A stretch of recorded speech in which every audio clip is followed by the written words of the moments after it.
Ya, selamat malam Pak Amin dan teman-teman sekalian. Pada presentasi kali ini kami akan membahas terkait dengan PSAK 72, PSAK 46, 73, dan juga 25. Sebelumnya perkenalkan, kami dari kelompok 7, nama saya Randy Feliando, dan ada rekan saya Natalia, Stefani, dan juga Brigita Steviana. Boleh di next. Baik, yang pertama itu adalah PSAK 72. Di PSAK 72 ini kita akan membahas terkait dengan pengakuan pendapatan dari kontrak dengan pelanggan yang merupakan adopsi dari IFRS 15. Nah, tujuan dari PSAK 72 ini adalah yang pertama mengakui pendapatan untuk menggambarkan pengalian barang atau jasa yang dijanjikan kepada pelanggan. Yang kedua itu mempertimbangkan syarat kontrak serta seluruh fakta dan keadaan yang relevan. Dan yang ketiga untuk kontrak individual dan juga portofolio kontrak.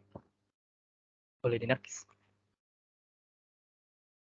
Baik, dalam PSAK 72 ini selanjutnya akan membahas tentang tahapannya tersebut dalam mengakui kontrak yang telah disetujui oleh kedua pihak. Dalam tahapan ini ada 5 tahapan. Yang pertama adalah identifikasi kontrak dengan pelanggan. Dalam identifikasi kontrak dengan pelanggan ini adanya beberapa syarat. Syarat yang pertama itu kontrak tersebut harus disetujui dan juga berjanji melakukan kewajiban. Jadi kedua pihak tersebut telah menyetujui kontrak tersebut dan juga harus berjanji akan melakukan kewajiban mereka. Yang kedua, entitas dapat mengidentifikasikan hak-hak yang dialihkan serta jangka waktu pembayaran yang ditentukan. Yang ketiga, kontrak substansi komersial melainkan meliputi risiko waktu arus kas yang berubah di masa depan. Dan yang keempat, adanya penagihan imbalan akibat barang yang dipinjamkan. Ya, selanjutnya adalah tahap kedua. Tahap kedua itu mengenai identifikan kewajiban pelaksanaan. Dalam identifikan kewajiban pelaksanaan ini adanya beberapa syarat juga. Yang pertama adalah janji kontrak dengan pelanggan. Yang kedua, barang atau jasa bersifat dapat dibedakan dan juga berbentuk penjualan barang yang diproduksi, yang dibeli. Yang kedua adanya pelaksanaan tugas, yang ketiga penyediaan jasa, jasa pengaturan, dan yang keempat adanya pembagian hak kepada barang dan juga jasa tersebut. Boleh di next. Tahap yang ketiga ini adalah menentukan harga transaksi. Nah, yang pertama itu syaratnya mempertimbangkan syarat kontrak dan praktik bisnis umum. Yang kedua, harga transaksi adalah jumlah imbalan yang menjadi hak entitas atas pertukaran barang atau jasa kepada pelanggan. Yang ketiga, adanya imbalan yang dijanjikan dalam kontrak dengan pelanggan dapat mencakup jumlah tetap, jumlah variabel, atau juga keduanya. Dan yang terakhir itu entitas mempertimbangkan syarat kontrak untuk transaksi, sifat, waktu, dan juga jumlah imbalan. Yang keempat, mengalokasikan harga transaksi terhadap kewajiban pelaksanaan. Dalam mengalokasikan harga transaksi ini, entitas mengalokasikan harga transaksi terhadap setiap kewajiban pelaksanaan yang diidentifikasi dalam kontrak dengan dasar harga jual yang berdiri sendiri relatif. Yang kedua adalah kecuali diatur khusus untuk dialokasi diskon dan untuk alokasi imbalan yang mencakup variabel. Boleh di next. Baik, tahapan yang terakhir ini adalah mengakui pendapatan etika atau selama entitas menyelesaikan kewajiban pelaksana. Dalam mengakui ini, adanya yang diselesaikan sepanjang waktu dan juga diselesaikan pada waktu tertentu. Yang sepanjang waktu ini, pelanggan secara simultan menerima dan mengonsumsi manfaat. Yang kedua, kinerja entitas menciptakan atau meningkatkan aset. Yang ketiga, hak atas pembayaran yang dapat dipaksakan atas kinerja yang telah diselesaikan. Selanjutnya, yang di bagian diselesaikan pada waktu tertentu, jika kewajiban pelaksanaan tidak diselesaikan sepanjang waktu, maka entitas menyelesaikan kewajiban pelaksanaan pada waktu tertentu. Yang kedua, pengendalian mencakup kemampuan untuk mencegah entitas lain mengarahkan penggunaan atas dan memperoleh manfaat dari aset akibat dengan jangka waktu yang telah diperpanjang. Boleh di next. Baik, selanjutnya akan dibahas oleh rekan saya. Selanjutnya kita masuk ke dalam PSAK 46, yaitu mengenai akuntansi pajak penghasilan. Nah, di mana PSAK 46 ini adalah PSAK yang mengatur bagaimana entitas melaporkan pajak penghasilan dalam laporan keuangan, baik dalam laporan posisi keuangan maupun dalam laporan laba rugi dan penghasilan komprehensif lainnya. Jadi, dalam PSAK 46 ini, kita menggunakan konsep akrual dalam mengakui beban, aset, dan kewajiban perpajakan. Nah, seringkali praktisi akuntan ini meremehkan keberadaan informasi pajak dalam laporan keuangan, atau seringkali juga beranggapan bahwa administrasi perpajakan dengan akuntansi ini tidak memiliki kaitan. Sehingga setiap penghasilan menurut akuntansi itu harus tetap diperhitungkan dampak pajak yang harus dibayarkan di masa mendatang atau yang telah dibayarkan pada masa sekarang. Untuk itulah timbul istilah adanya aset dan juga pajak tangguhan. Berikut ini tujuan dari PSAK 46, di mana yang pertama itu untuk mengatur perlakuan akuntansi untuk pajak penghasilan, kemudian yang kedua itu tentang bagaimana mempertanggungjawabkan konsekuensi pajak. Dibagi menjadi dua, yaitu ada pemulihan atau penyelesaian jumlah tercatat aset atau liabilitas di masa depan yang diakui pada laporan posisi keuangan entitas. Dan yang kedua itu tentang transaksi-transaksi dan kejadian-kejadian lain pada periode kini yang diakui pada laporan keuangan entitas. Kemudian tujuan yang ketiga yaitu untuk mengatur pengakuan aktiva pajak tangguhan yang berasal dari sisa rugi yang dapat dikompensasi ke tahun berikut.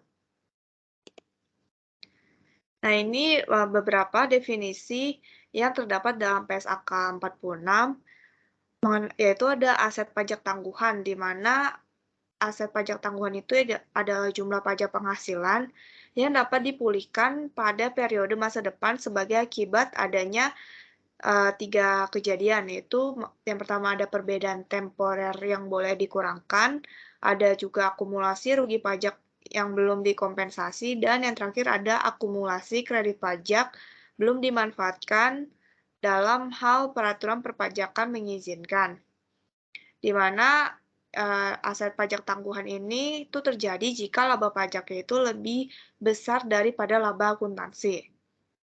Kemudian definisi liabilitas pajak tangguh.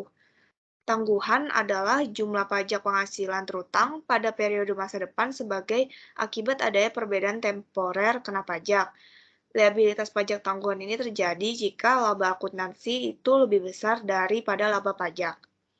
Nah, kemudian definisi mengenai pajak kini, di mana pajak kini adalah jumlah pajak penghasilan yang terutang atau yang dilunasi atas laba kena pajak atau rugi pajak untuk satu periode. Di mana untuk entitas konsolidasi itu termasuk laba atas anak perusahaan. Dan definisi mengenai perbedaan temporer, yaitu adalah perbedaan antara jumlah tercatat aset atau liabilitas pada posisi keuangan dengan dasar pengenaan pajaknya. Perbedaan temporer ini ada dua, yaitu perbedaan temporer kena pajak dan juga ada perbedaan temporer dapat dikurangkan. Pengakuan pajak kini, di mana pengakuan dalam pajak kini itu jumlah pajak kini yang belum dibayar harus diakuinya sebagai liabilitas. Dan apabila jumlah pajak yang telah dibayar melebihi jumlah pajak terutang, maka selisihnya itu akan diakui sebagai aset. Manfaat dari rugi pajak yang dapat ditarik kembali untuk memulihkan pajak kini dari periode sebelumnya itu akan diakui sebagai aset. Lalu selanjutnya mengenai pajak tangguhan, di mana pada saat entitas memiliki laba sebelum pajak yang lebih besar daripada penghasilan kena pajak, maka ada pengakuan pajak menurut akuntansi sehingga diakui beban pajak tangguhan dan kewajiban pajak tangguhan.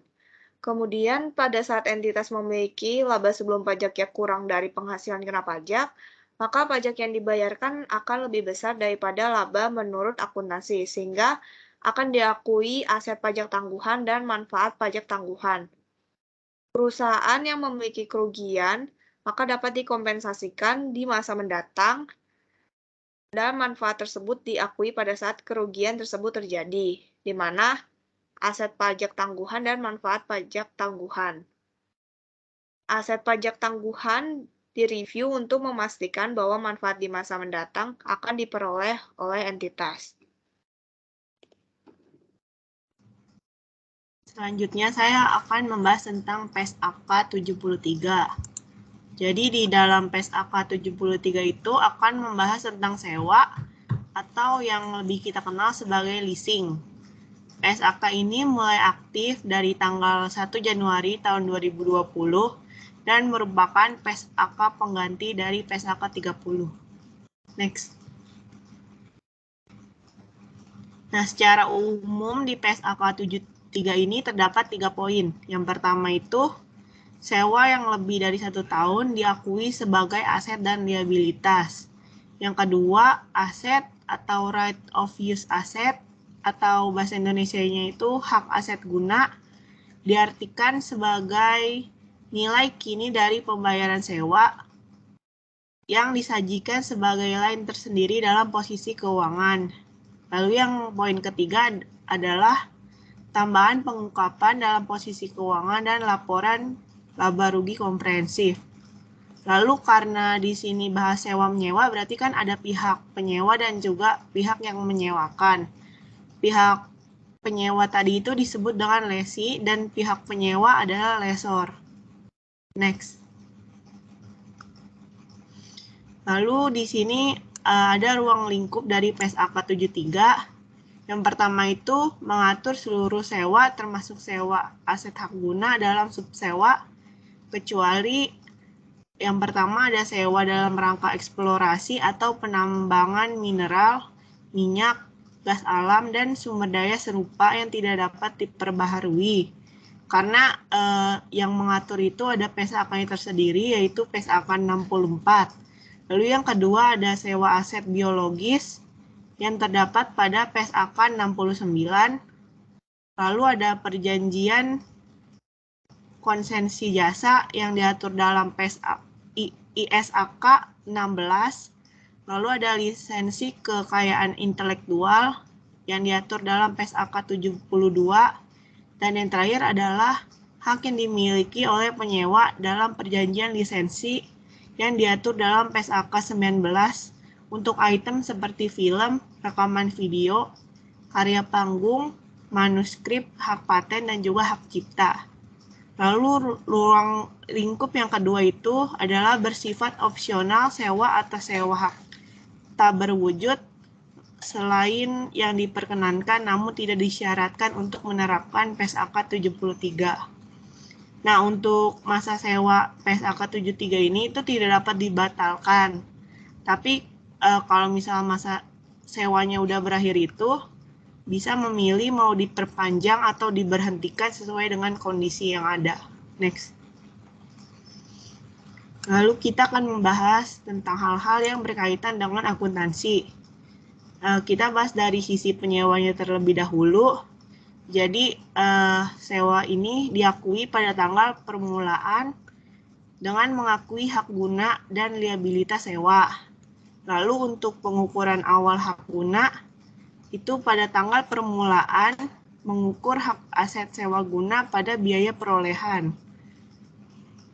Dan pembayaran sewanya itu menggunakan bunga implisit. Jika suku bunga itu dapat ditentukan. Tapi jika tidak ditentukan itu akan menggunakan incremental. Lalu ada dari sisi penyewa, ini pengakuan awalnya itu sebagai sewa operasi atau sewa pembiayaan dalam laporan keuangan. Jadi penyewa ini bisa mengklasifikasikan sewanya itu sebagai sewa pembiayaan apabila mengalihkan secara substansial seluruh risiko dan manfaat yang terkait dengan kepemilikan aset mendasar, serta penyewanya juga nanti akan menyajikan sebagai piutang pada jumlah yang sama dengan investasi neto sewa pada tanggal permulaan. Lalu opsi kedua itu bisa diklasifikasikan sebagai sewa operasi jika tidak mengalihkannya secara substansial dan nantinya akan mengakuinya sebagai penghasilan dengan dasar garis lurus atau dasar sistematis lainnya. Lalu untuk pengukuran awalnya itu menggunakan bunga implisit. Jika tidak ditentukan, maka menggunakan tingkat bunga diskonto yang digunakan dalam sewa utama. Next. Untuk pengukuran selanjutnya itu dari sisi penyewa dibagi menjadi 3 bagian. Yang pertama itu meningkatkan jumlah tercatat untuk merefleksikan bunga atas liabilitas sewa. Lalu mengurangi jumlah tercatat untuk merefleksikan sewa yang telah dibayar. Dan yang terakhir itu mengukur kembali jumlah tercatat untuk merefleksikan penilaian kembali dan modifikasi sewa untuk merefleksikan pembayaran sewa tetap secara substansi. Lalu dari sisi penyewa itu, pengukuran selanjutnya itu dilakukan hanya untuk sewa pembiayaan saja, di mana penyewa mengakui penghasilan keuangan sepanjang masa sewa berdasarkan pola yang merefleksikan tingkat imbalan secara periodik yang konstan atas investasi neto sewa pesewa. Next.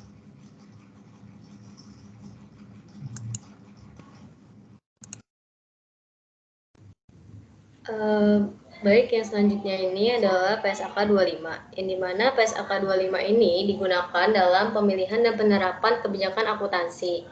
Lalu di sini tuh akuntansi digunakan untuk perubahan meliputi perubahan kebijakan akuntansi, perubahan estimasi akuntansi, dan koreksi kesalahan periode lalu. Next.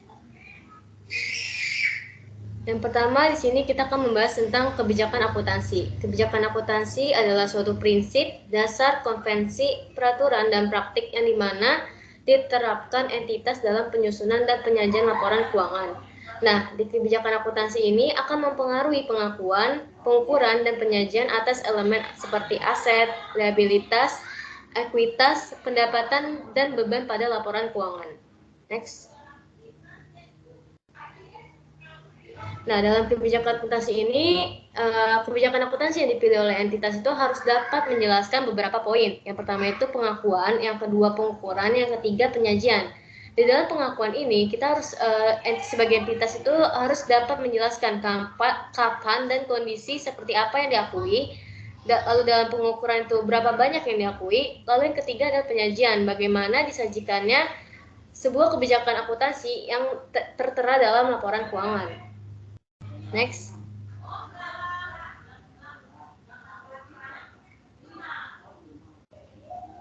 Lalu penetapan kebijakan akuntansi.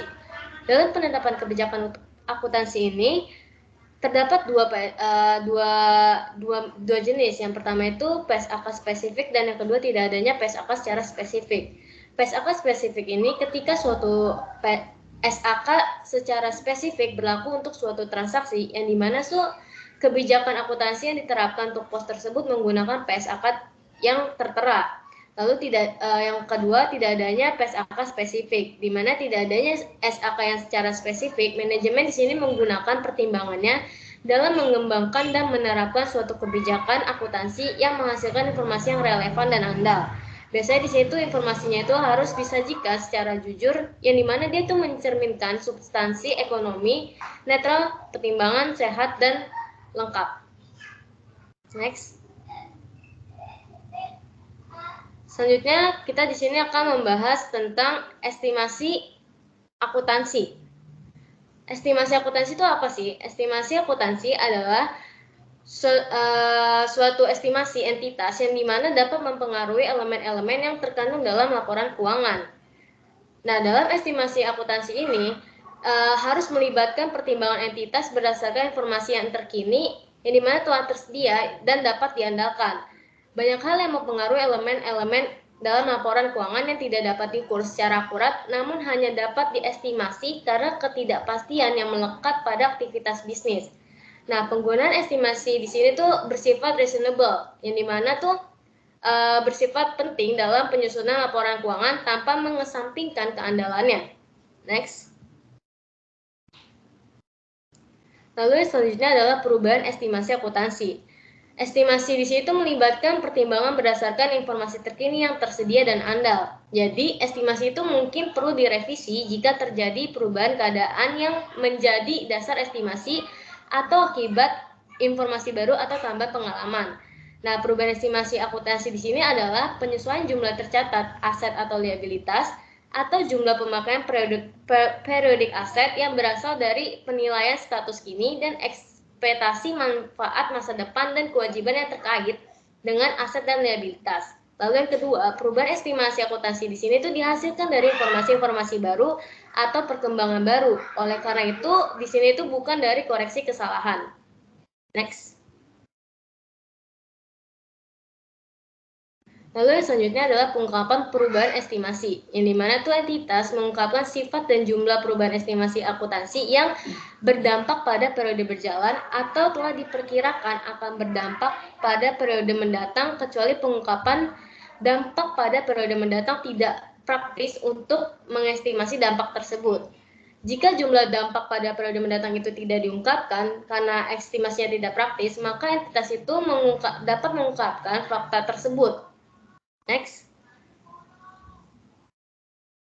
Lalu yang selanjutnya ada kesalahan. Kesalahan di sini itu dapat timbul dalam pengakuan, pengukuran, penyajian atau pengungkapan unsur-unsur laporan keuangan.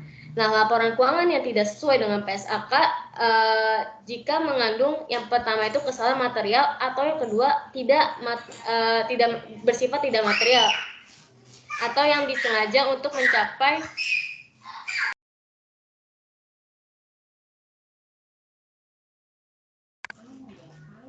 atau tidak material yang disengaja untuk mencapai suatu penyajian laporan posisi keuangan, kinerja keuangan, atau arus kas tertentu.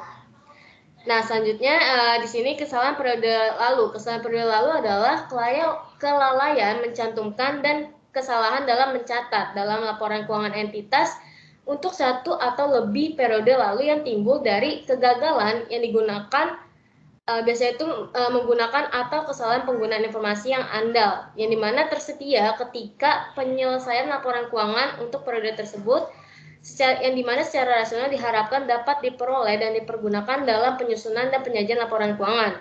Nah, kesalahan di sini tuh termasuk dampak kesalahan perhitungan matematis, yang kedua kesalahan penerapan kebijakan akuntansi, yang ketiga kekeliruan atau kesalahan interpretasi fakta, lalu yang terakhir adalah kecurangan. Next, selanjutnya yaitu koreksi kesalahan periode lalu. Koreksi kesalahan periode lalu ini di mana entitas mengkoreksi kesalahan material periode lalu secara retrospektif pada laporan keuangan lengkap pertama yang diterbitkan setelah ditemukan yang pertama menyajikan kembali jumlah komparatif untuk periode lalu sajian di mana kesalahan itu terjadi. Lalu yang kedua, jika kesalahan terjadi sebelum periode lalu sajian paling awal, maka kita di sini menyajikan kembali saldo awal aset, liabilitas, dan ekuitas yang digunakan periode lalu sebagai sajian paling awal. Next. Lalu yang selanjutnya adalah keterbatasan penyajian retrospektif, yang dimana kesalahan periode lalu itu dikoreksi dengan penyajian kembali secara retrospektif, kecuali sepanjang laporan itu tidak praktis yang digunakan untuk menentukan dampak periode tertentu atau dampak kumulatif atau kesalahan. Ketika tidak praktis untuk menentukan, di sini ada dua kondisi. Yang pertama itu dampak spesifik periode kesalahan, yang dimana entitas itu menyajikan kembali saldo pembuka aset, liabilitas, dan ekuitas untuk periode paling awal, di mana penyajian kembali retrospektif adalah praktis. Lalu yang kedua, dampak kumulatif pada awal periode berjalan dari kesalahan pada semua periode lalu. Di sini tuh entitas menyajikan kembali informasi komparatif untuk mengkoreksi kesalahan secara prospektif dari tanggal paling praktis yang dilakukan pada awal. Next. Lalu yang di sini keterbatasan penyajian retrospektif bersifat tidak praktis.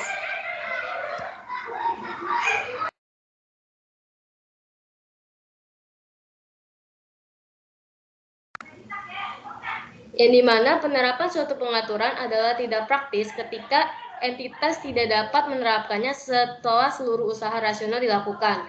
untuk suatu periode lalu tertentu adalah tidak praktis yang digunakan untuk menerapkan suatu perubahan kebijakan akuntansi secara retrospektif atau menyajikan kembali secara retrospektif untuk mengkoreksi kesalahan jika yang pertama dampak penerapan retrospektif atau penyajian kembali retrospektif itu tidak dapat ditentukan. Lalu yang kedua, penerapan retrospektif itu memerlukan asumsi mengenai maksud manajemen yang ada pada periode lalu tersebut. Lalu yang ketiga, penerapan retrospektif ini memerlukan estimasi yang signifikan atas jumlah dan tidak mungkin untuk membedakan secara objektif informasi mengenai estimasi yang di mana menyajikan bukti atau atas keadaan yang ada pada tanggal tersebut.